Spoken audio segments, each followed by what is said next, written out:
Hey guys, welcome to the video. My name is Yash Mehta and in this video we are going to learn about spread operator in JavaScript. तो आज की इस video में हम सीखने वाले हैं स्प्रेड ऑपरेटर के बारे में। तो हमने कई जगह पर कोड में देखा होगा कि स्प्रेड ऑपरेटर लगा होता है लेकिन हम उसका मीनिंग नहीं समझ पाते हैं। तो इस वीडियो को देखने के बाद आप स्प्रेड ऑपरेटर का मीनिंग समझ जाएंगे। स्प्रेड ऑपरेटर को कैसे यूज़ करते हैं वो भी हम इस वीडियो में सीख जाएंगे और स्प्रेड ऑपरेटर को हम यूज़ करना स्टार्ट भी कर सकेंगे। तो मेनली जावास्क्रिप्ट में स्प्रेड ऑपरेटर को हम तीन जगह पर यूज़ करते हैं। सबसे पहले तो हम उसे फंक्शन कॉल्स में यूज़ कर सकते हैं, एरे लिटर्स में यूज़ कर सकते हैं और ऑब्जेक्ट लिटर्स में यूज़ कर सकते हैं। तो आइए जानते हैं कि हम स्प्रेड ऑपरेटर को फंक्शन कॉल्स में कैसे यूज़ कर सकते हैं। तो हम एग्जांपल लेते हैं, जैसे कि मैंने यहाँ पे एक एरे डिक्लेयर कर रखा है, इसके अंदर हमने कुछ नंबर्स पास कर रखे हैं।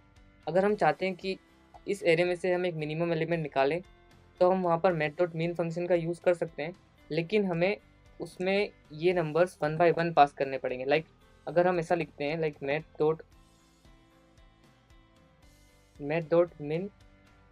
मैथ.मीन ऑफ ARR, अगर हम इसमें एक पूरा अरे पास कर देते हैं तो देखते हैं ये हमें आउटपुट में क्या देता है। अगर हमने इसमें पूरा एरे मैथ.मीन के अंदर पूरा एरे पास कर दिया तो हमें आउटपुट में ये नॉट अ नंबर देगा, क्योंकि मैथ.मीन हमसे नंबर्स एक्सपेक्ट करता है लेकिन हमने उसे एक एरे पास कर दिया है। तो अगर हमें इस एरे के एलिमेंट्स में से मिनिमम निकालना है तो या तो हमें सारे elements one by one comma के साथ इसके अंदर पास करने होंगे, या फिर हम इसमें स्प्रेड ऑपरेटर का यूज़ कर सकते हैं। अगर हम यहाँ पे स्प्रेड ऑपरेटर लगाकर सिंपली एरे का नाम लिख देते हैं तो हमें ये आउटपुट में से इस एरे में से एक मिनिमम नंबर निकाल के दे देगा। इसने यहाँ पे हमें 1 दे दिया है। यही चीज़ हम मैथ.मैक्स के साथ भी कर सकते हैं। तो इसने हमें आउटपुट में एक मैक्सिमम एलिमेंट निकाल के दे दिया है, जैसे कि आप देख सकते हैं यहाँ पे इसने हमें 646 दे दिया है। आइए एक और एग्जांपल देख लेते हैं कि हम फंक्शन कॉल्स में स्प्रेड ऑपरेटर का कैसे यूज़ कर सकते हैं। तो अगर हम इस एरे को अगर कंसोल डॉट लॉग करेंगे तो जैसे ही हमने इस एरे को कंसोल डॉट लॉग किया तो इसने हमें आउटपुट में ये एक एरे दे दिया है यहाँ पर कंसोल में। लेकिन अगर हम चाहते हैं कि ये एलिमेंट्स आपस में सेपरेट हो जाए बाय स्पेस, तो हम उसे यहाँ पर एक स्प्रेड ऑपरेटर का यूज़ कर सकते हैं और सिंपली एरे का नाम लिख सकते हैं। तो ये देखिए इसने हमें वन बाय वन सेपरेट कर कर ये एलिमेंट्स दे दिए हैं। तो ये यूज़ है स्प्रेड ऑपरेटर का फंक्शन कॉल्स में। इसे और भी हम फंक्शन कॉल्स में अलग अलग जगह पर यूज़ कर सकते हैं। ये बेसिक एग्जांपल्स थे फंक्शन कॉल्स में स्प्रेड ऑपरेटर को यूज़ करने के। तो आइए देखते हैं स्प्रेड ऑपरेटर को हम एरे लिटरल्स में कैसे यूज़ कर सकते हैं। तो स्प्रेड ऑपरेटर के एरे लिटरल्स में दो बेसिक यूजेस होते हैं, या तो हमें दो एरेस को कंबाइन करना हो या एक एरे को दूसरे एरे में कॉपी करना हो। तो सबसे पहले हम देखते हैं कि हम दो एरे को स्प्रेड ऑपरेटर के थ्रू कैसे कंबाइन कर सकते हैं। तो जैसे हमने यहाँ पर दो एरेज लिए, एक पेरेंट्स और एक किड्स। अगर हम चाहते हैं कि ये दोनों एरेज एक थर्ड एरे में कंबाइन हो जाए तो उसके लिए हम स्प्रेड ऑपरेटर से इन दोनों को कंबाइन कैसे कर सकते हैं वो हम देखते हैं। तो हम एक नया वेरिएबल बनाएंगे जिसे हम नाम दे देते हैं कंबाइन। उसके अंदर हम सिंपली एक एरे लेंगे और उसके अंदर हम पास कर देंगे स्प्रेड ऑपरेटर के साथ पेरेंट्स कोमा स्प्रेड ऑपरेटर के साथ किड्स। तो ये बेसिकली दोनों एरेज को एक थर्ड एरे में कंबाइन कर देगा स्प्रेड ऑपरेटर। और जैसे ही हम इसे कंसोल डॉट लॉग करते हैं कंबाइन वाले को, तो देखिए ये दोनों एरेज कंबाइन हो चुके होंगे। देखिए ये दोनों एरेज कंबाइन हो चुके हैं। यहाँ पे ऑर्डर ऑफ कोर्स मैटर करता है। अगर हम पेरेंट्स को बाद में लिखेंगे और किड्स को पहले लिखेंगे तो ऑफ कोर्स जो किड्स के एलिमेंट्स है वो आगे आएंगे और पेरेंट्स के एलिमेंट्स बाद में आएंगे। देखिए इस तरीके से हम दो एरेज को स्प्रेड ऑपरेटर के थ्रू कंबाइन कर सकते हैं। तो आइए देखते हैं कि हम एक एरे को दूसरे एरे में कॉपी कैसे कर सकते हैं स्प्रेड ऑपरेटर के थ्रू, और हमें कॉपी स्प्रेड ऑपरेटर के थ्रू ही क्यों करना चाहिए।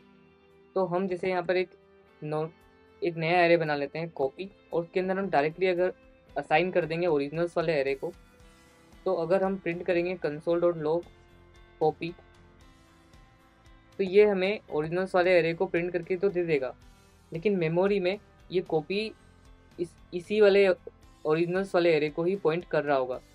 क्योंकि अगर हम इस कॉपी वाले एरे में अगर हम कुछ ऐड करते हैं copy dot push my name, और हम प्रिंट करते हैं कंसोल डॉट लॉग करते हैं अगर हम ओरिजिनल्स को, तो इस एरे में देखिए माई नेम भी ऐड हो गया, जबकि हमने ऐड किया है कॉपी में। तो इसीलिए हमें यहाँ पर स्प्रेड ऑपरेटर का यूज़ करना चाहिए। तो अगर हम यहाँ पर एक एरे को दूसरे एरे में कॉपी करना चाहते हैं तो सिंपली हम एक एरे बनाएंगे और उसके अंदर हम स्प्रेड ऑपरेटर का यूज़ करके ओरिजिनल्स को पास कर देंगे। अब अगर हम कॉपी में कुछ पुश करते हैं, लाइक अगेन मैं पुश करता हूँ माई नेम और मैं कंसोल डॉट लॉग करता हूँ